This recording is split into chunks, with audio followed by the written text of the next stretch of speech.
My coworker ranted that I cheated weight loss. HR punished me, and the head of HR stepped in. I came back to work after a month on emergency leave, still sore but alive. A new doctor did an MRI during a routine visit, found a mass, and I was in surgery within 24 hours. They took out an 18-pound benign tumor that had been crushing my organs. I was about a week from organ failure. I woke up scared, grateful, and smaller. Right now, my numbers look fine, and I breathe easier. On the outside, the biggest change was size. I went from XXL to a medium almost overnight. No one on my medical team saw a change like that coming, but it happened, and I'm lucky. I expected people to ask about it at work. I had a simple line ready. Emergency surgery. I'm okay. Most people nodded and moved on. One coworker didn't. Her name is Aubrey. On my first day back, Aubrey walked up to my desk and smiled like we were friends. She said she wished I had come to her to lose the weight instead of taking the easy way out. She said I would gain it all back and she'd be waiting. I knew she called herself a health coach and pushed advice on everyone. I didn't think I'd be a target. Then she asked why I chose to get butchered instead of putting in hard work. I said I had emergency surgery to remove a tumor. She rolled her eyes and told a coworker I just didn't want to admit it. Week 2, near closing time, she showed up at my door in gym clothes. She said she could go with me if I was afraid to go to the gym alone. My surgeon still hadn't cleared me to lift my kid, carry laundry, or climb a full flight of stairs. I said no. She said I was lazy and the weight would come back. She left like she had won something. The next day I missed a meeting for a follow-up. Aubrey used the meeting to rant about me. People later told me she said if I couldn't commit to weight loss, I couldn't commit to my job. HR flagged it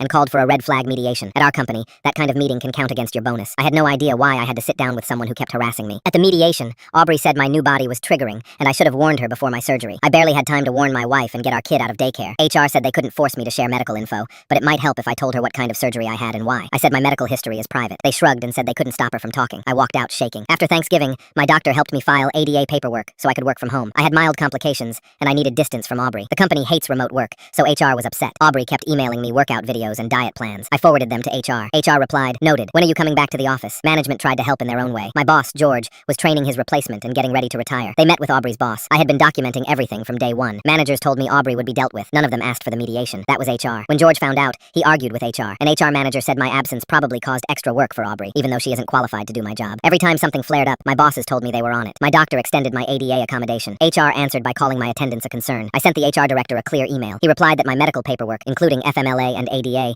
didn't hold much weight with the company. That was the moment I hired a lawyer. On my lawyer's advice, I went over everyone's heads and called the chief HR officer. I asked why my attendance was an issue with valid ADA paperwork. She had no idea any of this was happening. I told her about Aubrey, the mediation, the emails, and the director saying medical documentation didn't matter. She asked to meet with me and my lawyer right away. In the meeting, she listened, took notes, and looked furious. She offered extended paid medical leave so I could recover and said Aubrey's behavior would be dealt with swiftly. For a while, everything was quiet. I heard the HR staff who ran the mediation and pushed write-ups were let go. Aubrey wasn't fired, they said, because HR had misled her, but she was put on a strict performance plan. I focused on healing. Then one weekend, my doorbell rang. Aubrey was on my porch with 2 women I'd never seen. She said she was worried about my physical and professional health and wanted to demonstrate workouts, bring supplement samples, and talk about a career opportunity. She had fallen deep into an MLM. My mother-in-law was visiting and answered the door. She told them to leave and shut it. They left fast. I emailed my lawyer and the chief HR officer and sent them a timeline of the visit. Security and legal followed up. Aubrey is no longer with the company, and I stayed on leave to finish my recovery. Now some friends are saying I ruined her career by reporting her. Was I wrong?